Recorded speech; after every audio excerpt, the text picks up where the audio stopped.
Happy politics. And, yeah. Merry Christmas, y'all. It's me, Jordan. You Woo!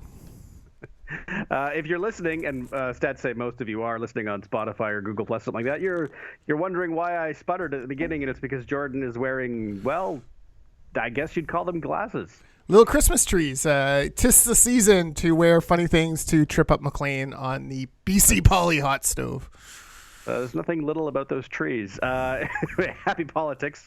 This is the favorite political hot stove show. I'm completely thrown off my game.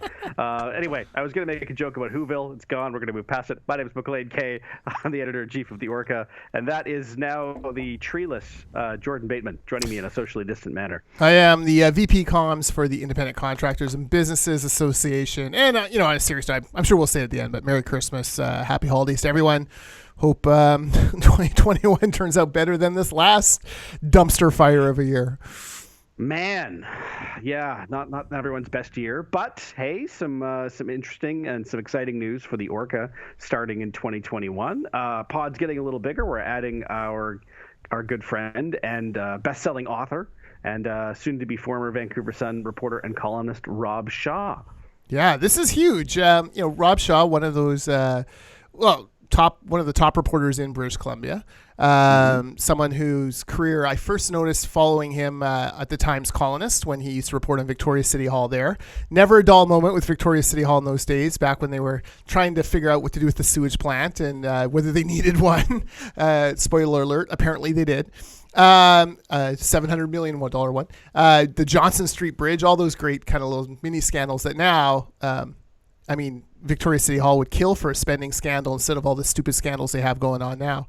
Anyways, Rob moved on to the Vancouver Sun, became their legislative bureau reporter, chief reporter, I don't know, working with Vaughn Palmer. Those two have killed it for many years. Made sure the Vancouver Sun remains relevant in every single day of the year, especially when the Ledge is in session. And yeah, Maclean, I was ecstatic when I read Rob's tweet that he was joining both Czech and the Orca. I do feel a little bit of pressure, like I'm going to have to be a better writer and make sure that I'm living up to the kind of gravitas that Mr. Shaw will bring. He definitely will bring some gravitas. I'm looking forward to it. As everything you just said is true, Rob is. There's no question that he is one of the top reporters and commentators in BC. I don't think anyone would dispute that.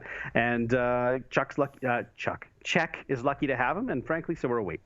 Yeah, looking forward to it. I think you mentioned he's starting mid-January-ish, which will be great. Also looking forward to seeing what Rob can do. You and I both started in print media. I was a little community newspaper reporter in Langley. It's amazing to see amazing might not be the word. It's terrifying to see how journalism has evolved in the last quarter century in the print market and the newspapers that we grew up with. Many of them have disappeared. Many of them have become shadows of them for ourselves. Who knew classified ads were so important to the world of newspapers, but apparently they were. I'm excited for Rob because I think he's going to have a chance to experiment with different formats, different styles. I think writing for digital only will be it'll be a huge relief for him. I know I read his stories in the Sun, and the Province would have a slightly different one, and the Web would have another one. I suspect he was doing that work. It'll be good for him to exercise that. Change is good from time to time for a writer, I think, and I think he'll love the challenge. And then looking forward to seeing him on Czech and become the king of all media when it comes to BC politics. Absolutely. The king of Victoria media, which is all that matters. Speaking of change, this year, every year, this is the third year running that the Orca has, been a thing. And we have always requested year-end interviews with BC's three major party leaders. In the last 2 years, we had them with Andrew Wilkinson and Andrew Weaver, respectively. But the last 2 years, we were turned down by the Premier's office, always very politely, want to make that clear, and never had any serious disagreement other than them just saying they didn't have time, which we accepted graciously and posted the questions we would have asked them on the site, and that's it. This year, they said yes, and I had the chance to sit down over the phone, not virtually, with the Premier, and as well as Shirley Bond, the interim BC Liberal leader, and Sonia Furstenau, the still new leader of the BC Greens. Three very different people, three very different interviews. I enjoyed all three. I'm hoping you've read them, Jordan Yes. and the rest of you. Where should we start? Chronologically, they went Furstenau, Bond, Horgan. Let's go chronologically because you're right. They each had an interesting window into their personalities in these. The one on Sonia Furstenau I found really fascinating because she was the one of the three who really articulated how much she misses retail politics, for lack of a better term. What was the line? Warm cheese and back seats and warm cheese. That's how she's raising her kid. Like when they drive around British Columbia. First of all, a Green Party leader admitting that they actually drive. Ooh, shocking. Just kidding. But there was a wistfulness about those days that you and I, as jaded political insiders here, I actually found just a little bit refreshing, and I kind of felt, there's something with Sonia Furstenau that's very authentic, right? Like she's not. Yeah. Maybe it's because she didn't have time to craft some great image in between leadership and the election. You just kind of feel like she was dealt a bad hand by Dr. Weaver, and then by Dr. Weaver's best bud, John Horgan. Yeah. And she's played it as best she could. But there is this kind of, you don't feel like she's ever bluffing you on anything. Like there's this earnestness about her, which I do find refreshing. And I think is an important selling point for her going forward. Yeah, I enjoyed my talk with Sonia. She was, as you say, she was very upfront about a number of these things about the leadership race that she won that everyone's forgotten about now because it was very quickly overshadowed by the fact that she was immediately thrust into a provincial election. That was one of my favorite responses she gave me when I asked her, does that feel any different now, being thrust into an election a year early, days into your term as leader? And the response was no. Nope. And then expanded some more, but that no hung there for a few minutes. The other thing I'll say this, I like this about talking with Sonia Furstenau. I asked all three leaders a Christmas question. Is there somebody on the other side of the aisle, either other two parties, that you would single out as doing particularly good work or you have an unusually warm relationship with? Both Shirley Bond and John Horgan thought about it and said, there's this person and this person that I would single out that I think is for different reasons. Sonia's response was, there's so many. Mm-hmm. There's so many Maclean. It would be harder to find someone she doesn't have warm feelings about than to pick out someone who she did. She did mention Mary Polak specifically as somebody she'll miss, but I well, can we talk about the Mary Polak of it all for a second? Yeah, so I'm a Langley guy, and so I've watched Mary's career through. I worked on her initial campaign in Langley to win. After she won the nomination, I was one of the people who voted for her in that nomination. In fact, she was the only one of the 6 candidates who figured out that even though I was on Rich Coleman's riding association, I lived in Langley, and she asked me for my vote. And I thought, well, if you're smart enough to actually know who's on your list, okay, I'll vote for you. Let's talk about Polak first. Like, one of the reasons Furstenau got into politics was because she did not like the way Polak, as Minister of Environment, handled the Shawnigan Lake issue. There was a dump site or something. We don't need to rehash all that. But this was, someone who clearly Sonia was at loggerheads with for many years. Mm-hmm. And then, they both and find themselves in the House. Mary now on the opposition side. And it's Mary Polak who gets cited as, someone that she worked really well with, which, and, I've talked to Mary, and I don't think I'm telling tales at school, but there does seem to be a genuine, warm friendship there between those two. So, I'm kind of like, wow, that's, a good sign. Like, people can work through, build bridges, whatnot. But then John Horgan of all people, mentioning Mary Polak. And there was a time when Mary Polak was like incredibly divisive figure, like the NDP and the social justice folks just hated her guts because in the 90s she was involved in some controversial decisions with Surrey School Board. And it's a sign of two things. Number one, how far Mary came as a politician, not to put a cap on her career, but I suspect her career is now done now that she lost the last election. But you never know. At the very least, it's on pause, yeah. Yeah, but, it's a sign of how far Mary came, both externally, like with the public, and then internally in the legislature. It's also a sign of the good work she did as a BC Liberal House leader under Andrew Wilkinson. I do wonder if a little bit of this is... of these warm feelings are just a little sideways, like we had to work with someone over on the Liberal caucus, and it wasn't going to be Andrew. Like, I kind of wonder if there's a little bit of that going on. But look, it's a real tip of the hat to Mary Polak as someone who, kind of grew and evolved and found obviously a very good reputation within the legislature. Yeah, well, it's to be mentioned by the other two people from the other two parties, I should say, because Shirley Bond could not. I specifically said other parties. Right. It's a nice little tribute. And speaking of Shirley Bond, had a good chat with her as well.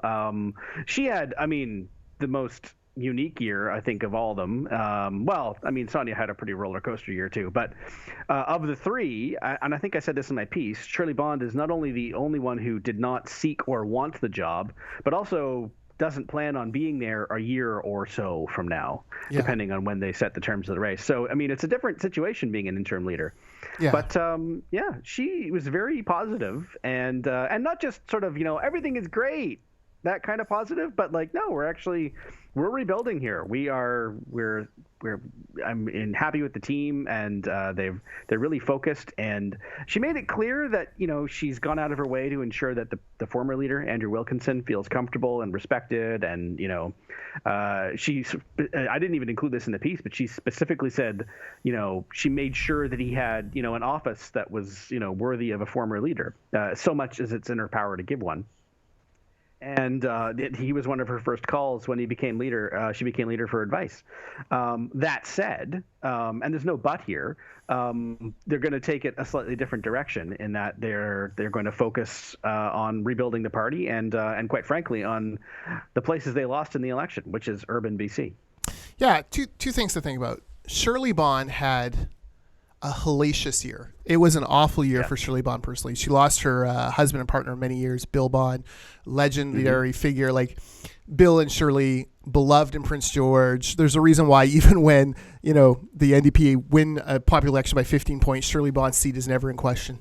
Like Shirley's work, she has taken Prince George from being a bellwether swing riding to being firmly BC Liberal or centre-right territory. And a lot of that was Bill's hard work, putting up signs, doing the little things, keeping the home fires burning. And, it would have been very easy for Shirley to climb into a hole and never come out. I can't imagine losing my wife. I can't imagine what that would affect me professionally.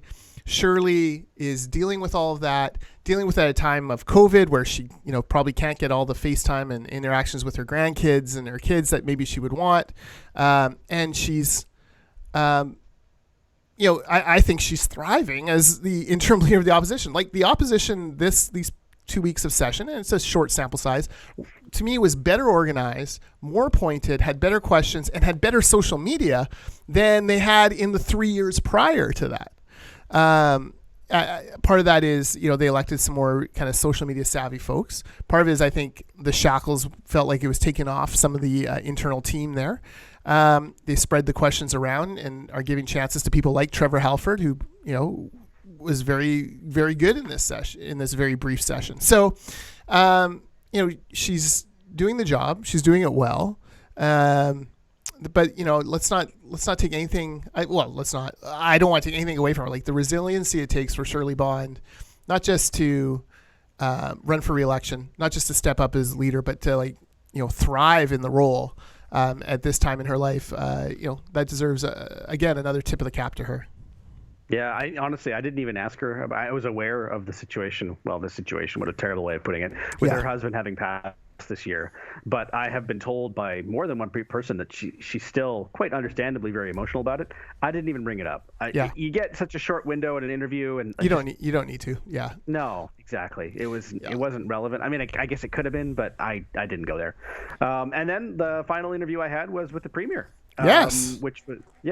So tell me, how does that work? How does that work, Maclean? So, does your phone ring? You have a set time, and the sage errands of the world say he's going to call it 10:41. You'll have till 10:56. That's pretty much it exactly. Except it was 2:30, and it was a 15-minute window. They asked for a phone, and then the phone rings, and it's hello, this is John Horgan. It's not even a staff saying, please hold for the premier. It's him calling. No, I mean, granted, he's on speakerphone, and you can hear staff in the background only when you make them chuckle, but they're there, as they should be. I'm not accusing him of anything.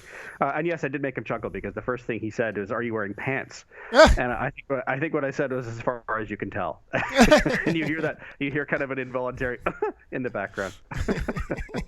Hey, I mean, it's 15 minutes. I asked questions. He answered them. It was I don't think I got anything out of him that he hasn't said before, I guess is what I would say to that. And part of that is, I mean, a lot of the issues that dominated 2020 have been pretty well canvassed. Is it true you only decided on the Saturday before the election to call an election when you had already filmed ads? And he spoke at length and that kind of thing. It's that said, I mean, did I enjoy the talk? Yes, of course I did. He's a personable guy. He's the premier. And of course, it was my first time getting an exclusive interview with him. Not the first time I've asked him questions. And, I fully expect that we'll do it again next year. I've been critical of Horgan a lot this year over some of his decisions. But you're right. Like, personality-wise, he's a great guy. I remember once being on CFAX radio, maybe it was Adam Sterling's show or someone else's, and I was doing an interview on some sort of, this was back when the BC Liberals were in government, some sort of BC Liberal screw up. And, so I'm doing the thing, and he's texting Horgan, opposition MLA John Horgan is texting me during this interview saying, "You're not being tough enough. What about this? What about that?" And so I'm having like two separate interviews, one on the radio with the CFAX and their listeners, and one with John Horgan on my phone. He's kind of giving me crap for not being tough enough. And I'm like, dude, I am shredding these guys for, I forget what it was, some hydro rate or ICBC rate or something like that. We had a bet one year on the final of the Man Cup in the Western Lacrosse Championship. And basically, Rich Coleman wienered out and wouldn't bet. It was Victoria Shamrocks versus Langley Thunder in the final. And, of course, big Rocks fan is John Horgan. And, as the guardians of Langley, we feel like we have to step in every now and then. Coleman wouldn't make a bet with him on it. Coleman, probably having seen the Thunder play that year, was probably wiser. They were on a bit of a Cinderella run. I, of course, though, plunged right in. And it ended up with me having to take a picture with John Horgan wearing a Shamrocks gear in front of the Great Seal, and then going to the legislative dining room for lunch with him, where he had a menu printed up and laminated with things like crow, humble pie. Yeah, he really put a lot of effort into this. And so, this was like a couple of weeks. This was just after. This is while he was still kicking around whether he was going to run for leader. So, obviously a personal guy. And I think a lot of the talk between him and Wilkinson was, who's the guy he'd rather have a beer with? Well, it was really no contest, right? Like, most humans would rather have a beer with John Horgan. So, yeah, it didn't surprise me. I'm glad that he's feeling confident enough now in his place as premier, in his role as leader of the party, that he's willing to do more of these year-end interviews. He may regret doing Lisa Hughes does, but... we can talk about that in a second. Yeah. But I do want to mention one thing, and this is purely like an ICBA thing, and I appreciated you asking him the question about the secret ballot.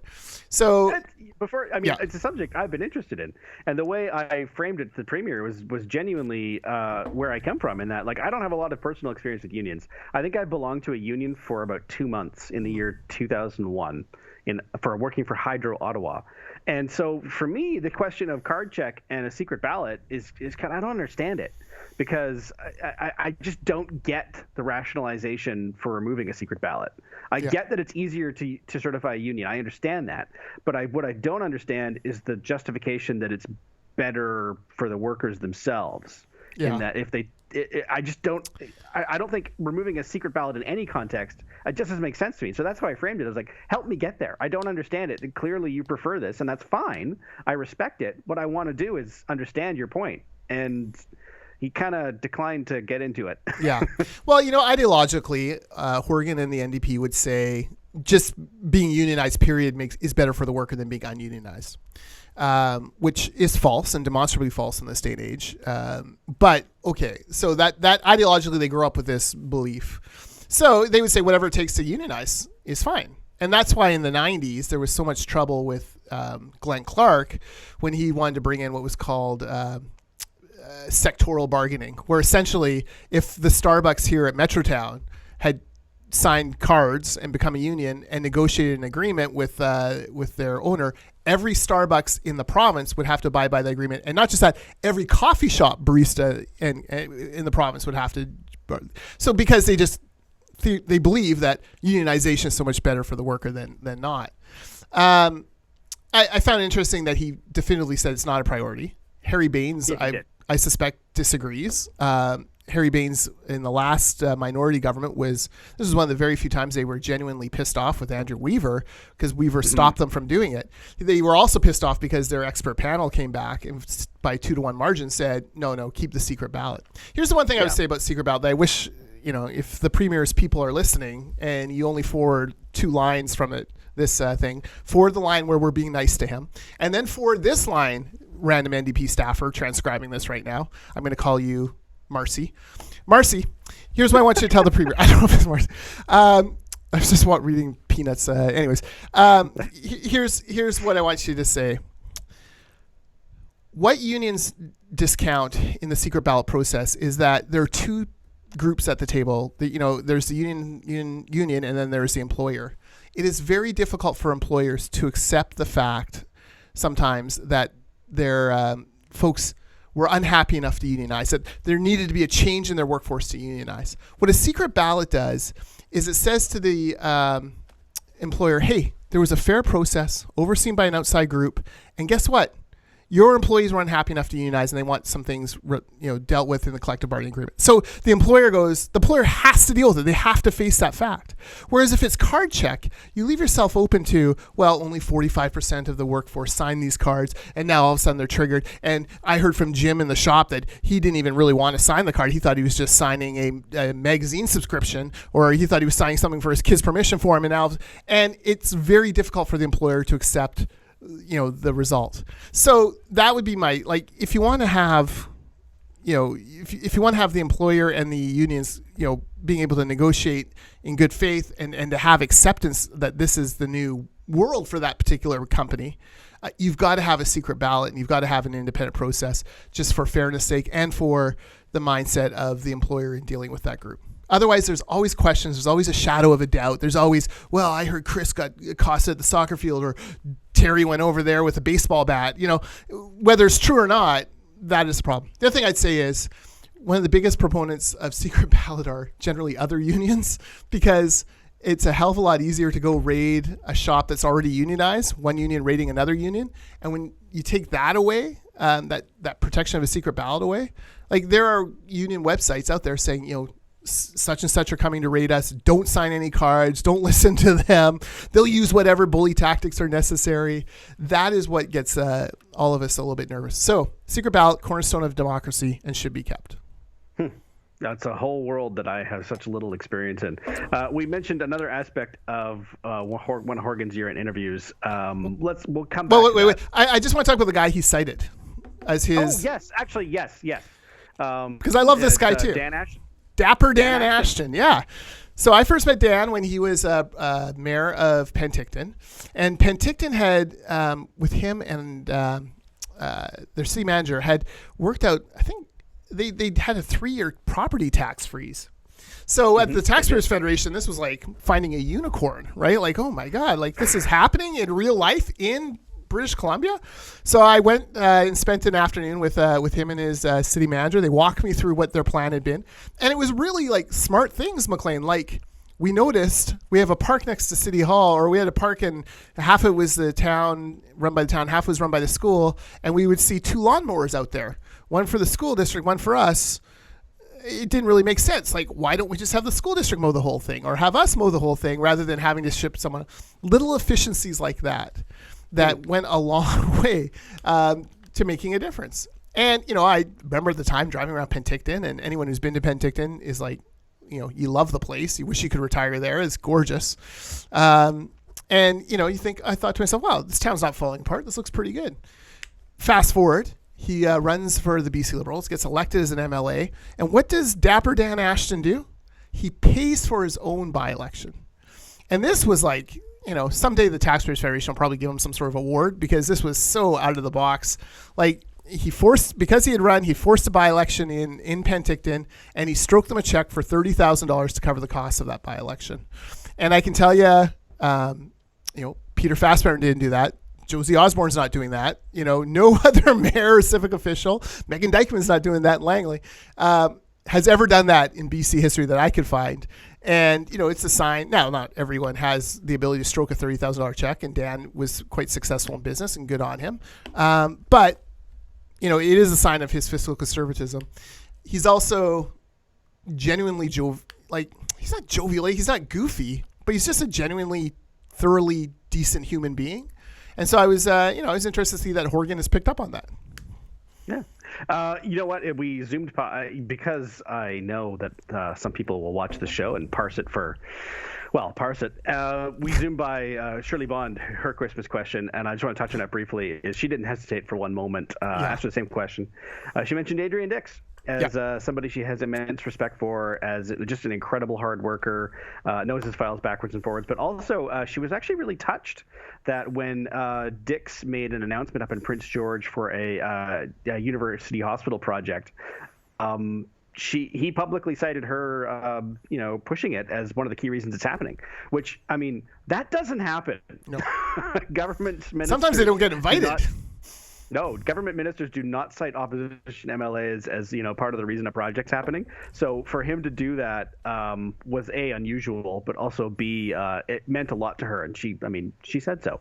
So it behooved us to at least touch on Bond's Christmas question as well. Yeah, I feel like a little bit like Dix is if you asked all 20 or all 30 opposition MLAs or whatever, Dix would be on the list of 27 of them, and the three who didn't think out the politics of not saying him. So it's kind of a safe answer, right? Like he's the guy standing next to Dr. Bonnie introducing her, and I think we have press conference fatigue. Yesterday he was going through the PPE numbers again, and you're like, what's the context? Okay, 1 million gloves. How many do we use? Like, is that good? Is that bad? Yeah. It's just this kind of stream of numbers, and only Bob Mackin is going to make any sense of it. So I'm shouting out everyone in this podcast. I'm just so positive in this podcast today. It's kind of obnoxious, but yeah, you're right. You're like Oprah, tossing out the mention. I know, it's right. It's Christmas. I'm feeling good. Last day I'm in the office for a week. So, but Dix is, during a dark time in BC history, Dix talk the talk and walk the walk of nonpartisanship. Yep. And I suspect if we put him on truth serum and asked him, did he want an election in September, he would have said no.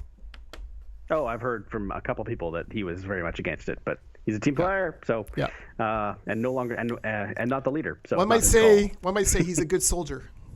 Okay. Yes, indeed. One might say. This is the week before Christmas. My God, Christmas is on Friday. You'd think I would know that, having a 5-year-old in the house who reminds me of it constantly. But the last week before Christmas, 2 MLAs got into a little bit of hot water. Let's go. Let's start with the one that I don't think was as big a deal as the other one, and only because of the people involved. Just quickly, BC Liberal MLA Renee Merrifield, who I've heard very good things about, but don't actually know personally. She got into some hot water, and by hot water I mean some Twitter controversy, which is not the same thing. No. She liked some tweets that were, a little saucy, I guess, with regards to Dr. Bonnie Henry. She deleted them and apologized for them. This is what I would say, is that to all rookie politicians who are watching this, is that your likes are not private, your retweets are certainly not private, and you will receive zero benefit of the doubt.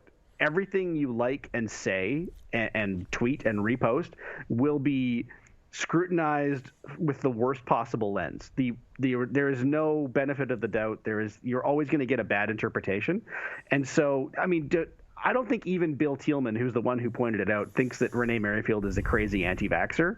It's more of you really got to watch what you like. And you have to take in the whole context. And it's not just they mentioned you, and it's a teacher who's upset. So yes, well, let's reinforce that. But it's also everything else they put into the tweet. That's what I would say, is that now that you're an elected official, you just have to have that little extra level of caution that, frankly, most of us don't have on a day-to-day basis. Yeah. Look, Renee Merrifield, rookie, handed the health critics role up against the aforementioned Adrian Dix, who formidable to say the least. But there is an interesting sub-conversation going on Twitter, which is among the folks who, many of them teachers, who you say that, Dr. Bonnie's letting them down. Now, they point to rapid testing. They point to the lack of tests going on. I mean, Shane Woodford, 125,000 tests were done yesterday in Denmark. We did a fraction of that in British Columbia. These are, there's this interesting little undercurrent happening. But it's clear the Bill Thielmans of the world aren't going to let anyone with a public profile participate in that discussion or certainly monitor it. So, it is a lesson. Be careful what you like, I guess. Be careful what you tweet. I would have, it's so hard. Part of me is something like that, don't apologize for. Just go back at them and say, why don't you stand with these teachers who are concerned about their safety? That to me would be a very cutting blow against a Bill Thielman who relies on NDP largesse and lobbying and lobbies the NDP and has been an NDPer since the beginning of time on everything except prop rep. Even blind squirrels find a nut once in a while. Bill will appreciate that. But part of me is on that. I can't remember the exact tweet. I'd have to go back and look at the exact tweet that got her in hot water. I don't either, to be honest, but yeah. But there is this sub-conversation going on Twitter about some of the things BC's doing. I think it's going to intensify. I think it's going to intensify as they parse out what to do with the NHL. I think it's going to intensify as we fall further and further behind America on vaccination numbers. And, America at some point is going to turn the corner quicker than we are. These are going to be problematic issues. Look, half the schools in the Lower Mainland reported a COVID-19 exposure this term. Half. That's You're allowed to be nervous if you're a teacher. I mean, that's. And it's funny, right? I think we're at one out of every 100 British Columbians now have had a COVID positive test. I think roughly, if my numbers right, because 47,000 or something like that. Yeah. So ballpark. Yeah. Yeah. So we're kind of close to that. It's hard. We're in such a rough period of time, but I've been in Renee's boat where you're clicking like on tweets and that's remember Diane Watts had one that she liked once and she had accidentally double tapped, she said, and everyone was like, I don't know. Kind of bridging to the next social media conversation. Liking a tweet is one thing, and she apologized and she'll move on and probably never like another tweet as long as she lives. You can like mine, Renee. I'm fine. At Jordan Bateman, feel free. Don't like any of @George_Affleck. You're not going to like that. It's like mine. Just go straight to his head. Just kidding. Yeah, exactly. But, bridging to the next one, I think last week on the Hot Stove, I said to you, I was dreading the social media shaming of politicians, that there was going to be some poor MLA out there in BC who is going to be, at a family dinner or someone, the grandkids are going to stop by briefly and neighbor's going to take a picture and circulate it.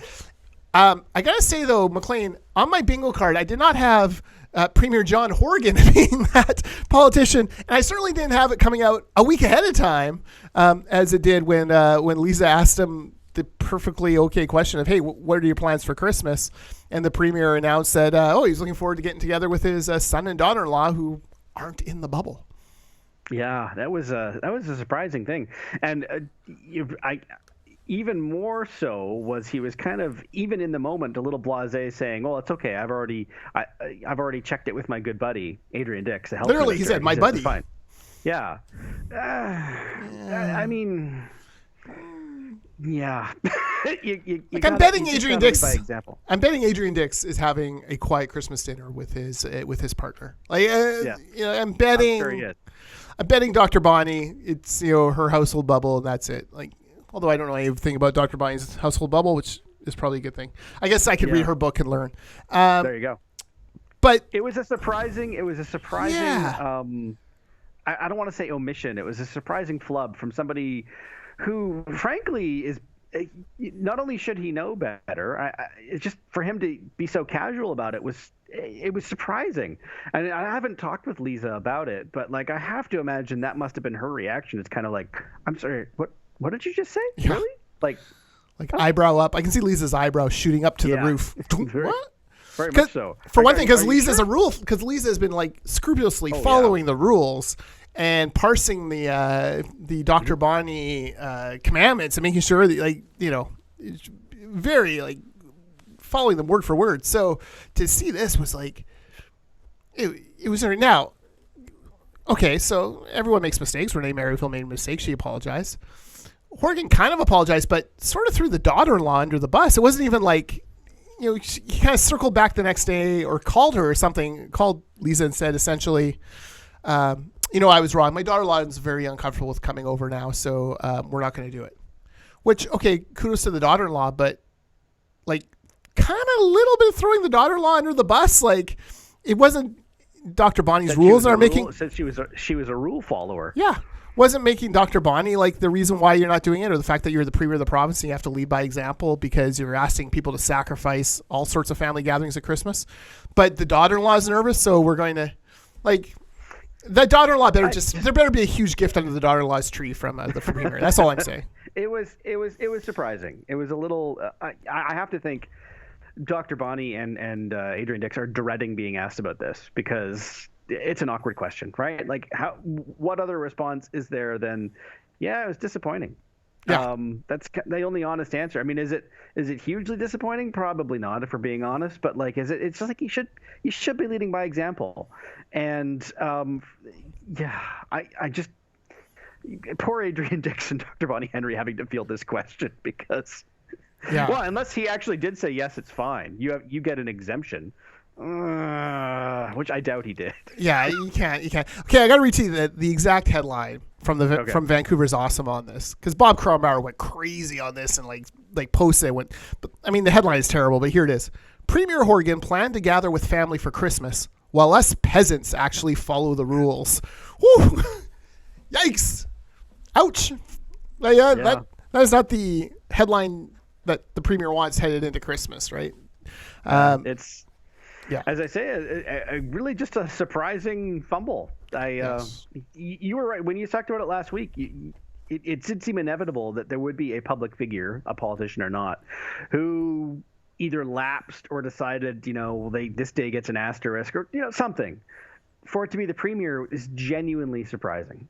Yeah, no, absolutely. So the lesson here for all 86 other MLAs sitting, no doubt, listening to our podcast as they're wrapping the gifts. With rapt attention, no pun intended. If you're going to have people, if you're going to see people, do not get caught. Do not post on your Instagram. Do not let your kids post on Instagram. Do not post it on Facebook. It's terrible, but this is the underground Christmas, right? Go underground. Be aware, you can bet there are NDP minions mining BC Liberal accounts. There's BC Liberal minions mining NDP accounts. They're just waiting. The first order of business when January 4th, when they're back, or even before, will be to find that one picture of, the MLA for Spuzzum River being caught out, with, a grandchild around his neck. Don't, you've had fair warning. Horgan's kind of skated through it because it hadn't happened yet, but you can bet there'll be someone driving by his house, keeping an eye to make sure there's no cars in the driveway. Be ready. So you've been forewarned. Is ready. So don't do it. Don't do it. Yeah, no, you're right. It's sad that we're now treating Christmas like a bachelor party, where under no conditions whatsoever is anyone allowed to take pictures, but. Okay, but then it hasn't been a good week for John Horgan all around. It's Christmas. It's supposed to be this. He's just won a majority government. The guy thought he was probably in cruise control. He's feeling so good he's even being interviewed by you. He's on his way. And this thing kind of went into the ditch here right before Christmas for him. He's had this. He had the revelation that the small business grant program that he had something like 15,000 people or a tiny fraction. 1,400 applications from small businesses for the BC Business Grant. The program is so flawed and so bad that Ravi Kahlon had to come out this week and basically revise it to try to get this money out to these businesses that are barely surviving. By the way, I saw on one of these listicle websites, the top 35 Vancouver restaurants that have shut down this year. Holy, man. That is gutting. That's unbelievable. And then, so there's a small business one. And then there's the COVID benefit, the $1,000 by Christmas we were all promised during the election, which turned out not to be $1,000 for most households. And has been just a debacle. BC Liberals in the House. The website going to be ready? Website's crashed. Is this one going to be ready? Oh, it'll be ready. No problem. We've upped the server capacity. 8 minutes in, crash. People being asked for all sorts of details. Seniors being asked to mail things in. Folks being denied because they lost their job in 2020 or their 2019 income's too high. This was a real debacle. And it's very clear what should have happened is just put $500 in every British Columbian's account, regardless of who they are, what they made, and then you'll claw back most of that from the wealthy people at tax time anyways. Yeah, I mean, it isn't working. It's you mentioned the website crashing, but it's not just that. I think that where they're going to take a hit, if they take a hit, because it is Christmas and the next election's 4 years away, but the people who have applied based on having lost their job this year because of the pandemic, this is pandemic relief, and it doesn't apply to them because they had a good year in 2019. Or, the senior who has been asked to produce her entire tax return and a bunch of other documentation. My parents are computer savvy, but I mean, my God, I don't know that I would enjoy that phone call where, well, can you help me scan my driver's license and my tax return? And well, no, I can't because I can't come see you. Yeah. So I can try and walk you through it on the phone. It's hard. I think, we started talking about Rob Shaw, his piece this morning in the Sun, calling it, he's talking to people who will not be eligible, who need it, calling it a slap in the face. Slap in the face. Yeah. It doesn't apply to them. It's pandemic relief that you're not eligible for if you lost your job during the pandemic. That's insane. Yeah. And the reason they did that based on 2019 tax returns was because there was a rush to ensure people would have the money by Christmas, a self-imposed deadline. No one is getting the money by Christmas. Yeah. If at all. No, exactly. Look, like the Shaw piece, I actually printed it off because this is exactly the kind of stuff that Rob Shaw is so good at writing. Like, listen to this. When Jason Ranko heard the BC government was handing out up to $1,000 in a new benefit to help those hard hit by COVID-19 enjoy a better Christmas, the 41-year-old unemployed electrician from Kelowna thought he'd finally be able to buy his 5-year-old son a Christmas present. But when Ranko inputted his details into the government application form that went live Friday, he was in for a surprise. Even though he'd lost his job in April due to COVID-19 and was barely able to afford to live, he was only eligible for $62. Quote, huge slap in the face. This BC recovery benefit would have allowed me to put some gifts under the tree for my son and maybe keep my cell phone connected to continue my job search. But no gifts from Dad this year. Cell phone scheduled for cutoff on Christmas Day with other utilities to follow. To see I was eligible for $62 and all of the work involved, I quit the application. I did not even submit it. So $62. And this is the guy who lost. This is the poster situation for why you want this benefit. Unemployed because of COVID in April, headed into Christmas, like a Christmas gift and a cell phone bill. These are not radical. Like, this is not beer and popcorn, as a famous Fed lib once claimed. Like, these are like, I don't know. It's really disappointing. And I do think, look, it's week 9 of a 208-week mandate for the Premier. Only 199 weeks to go to the next election, folks. Start your speculation now. But like, I do think that some of this may stick to him a little bit. Like, politics is different. We've talked during the federal election. We talked about how Justin Trudeau was a different kind of politician, where there was no dimmer switch on his popularity. Most politicians, the switch gets dimmed over time as they make decisions that affect people. Trudeau is different in that it was like a light switch. Either you like him or you hate him, and there's no in between. John Horgan's dimmer switch, this will dim him a little bit. This will start to build this kind of narrative around the NDP that, they say they care about us, but Jason Ranko in Kelowna didn't, $62 in a year he lost his job. You clawed back $150 worth of, you're running a $15 billion deficit. You clawed back, $30 million a month in disability benefits. Like, these things start to add up. Ask Gordon Campbell, ask Christy Clark, hell, ask Mike Harcourt. Like, reputational hits don't happen. It's rare you get like the one blow that changes your reputation for the worse. It's this dimming. And part of what the opposition's job is to make sure that dimmer switch is constantly moving and the light is getting darker and darker. I think the BC Liberals have done a good job. Here's the other great thing from like someone who watches the punditry on this. Rob Shaw's article goes from Renko's quote right to a Mike Bernier quote. And there were a lot of times these stories came out in the last 3 years where there was no BC Liberal quote. That's true. And clearly, Mike Bernier either returned the call or, proactively spoke with Shaw. I imagine he returned the call. That sounds like nothing, but it's a big step forward for this opposition. It is indeed. Yeah. I saw someone I respect on Twitter saying, this is was it me? This issue that's happening. No, it was not. It was someone on the NDP side saying this is not going to materially affect the political situation in this province. And my response was, yes, in that there's not going to be an election for 4 years. So this is not going to trigger an election, obviously. So I guess in that respect, yes. But unless you're now telling yourselves that bad news doesn't matter, of course it matters for the reasons that you just said, Jordan. It's that it starts to, these things do start to pile up. People do start to remember them. Is this issue going to be what decides an election 4 years from now? No. But this is, this is the point when a majority government starts accumulating straws, and eventually one does break the camel's back. Whether that happens in the next election or the one after, we have no idea. But to tell yourself that, well, this doesn't matter. Of course it matters. Yeah, no, absolutely, and it's a pattern.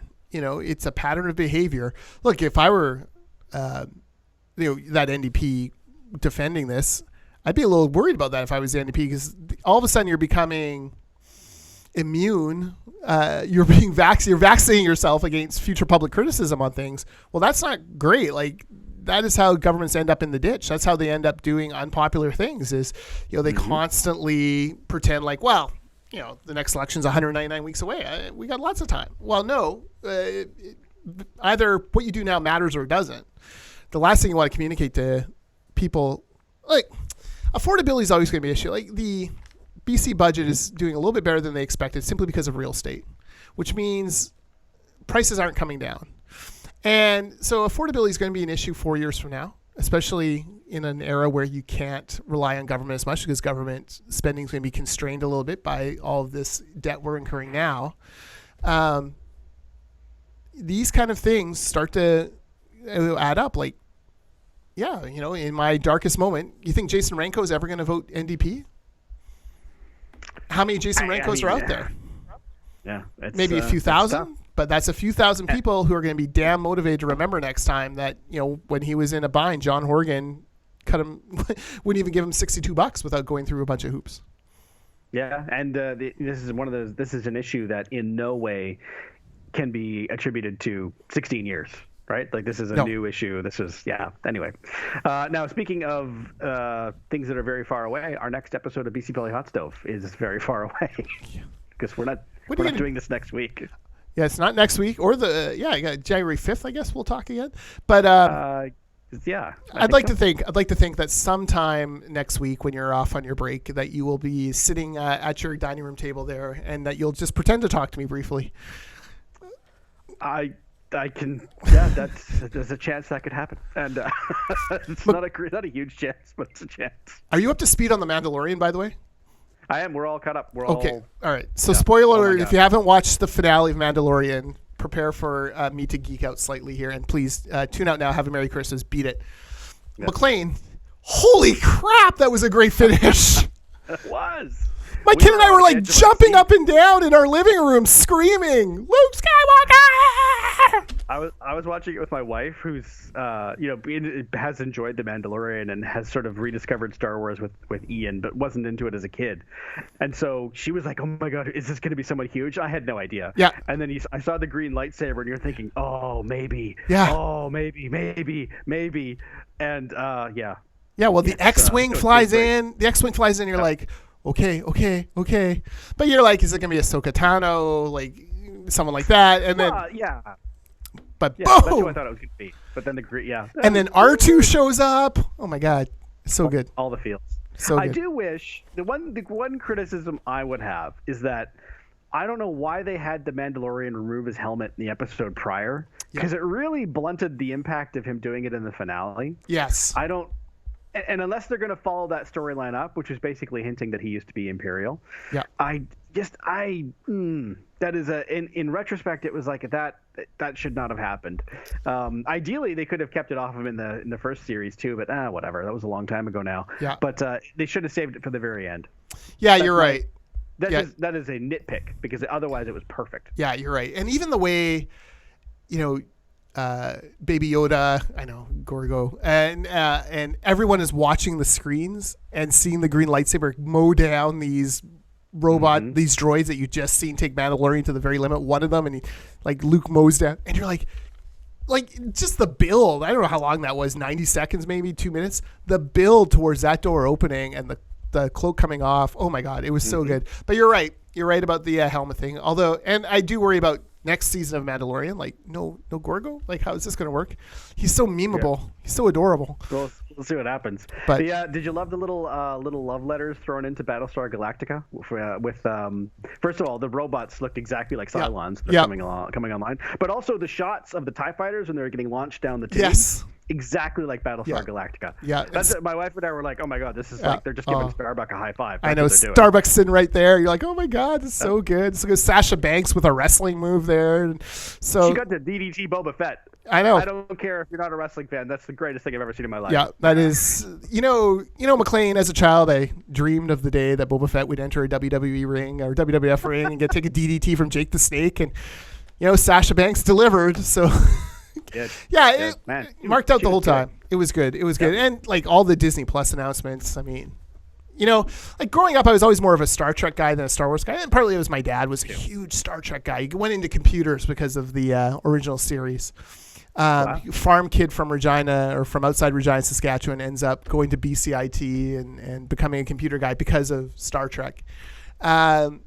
But man, I am stoked on the Star Wars franchise right now. Hook it to my veins. Let's go. I'm rewatching. I'm watching 20 episodes of Clone Wars because I love Ahsoka Tano. Let's have it all. Nerding out here. So that was a lovely Christmas gift to my boy and I, where we had that moment where we were jumping up and down in a year that's been shitty. We were going crazy in our living room for just that little glimpse of Luke and R2. So that's awesome. Loved it. And speaking of Christmas gifts, I think we've this is essentially a double episode at this point, so we can call this part 1 and part 2 for until 2021. I mean, I don't have anything else to add. You've already put on the farewell goggles, so it looks like you're ready to wrap. I am ready to wrap. The next time we talk, the Packers will have won 2 more games and will be the number 1 seed in the NFC. Bank it. But in the meantime, folks, thank you for putting up with our show for a year. We hope that during this year we gave you some sort of insight into the world of politics in BC, maybe a little chuckle here or there.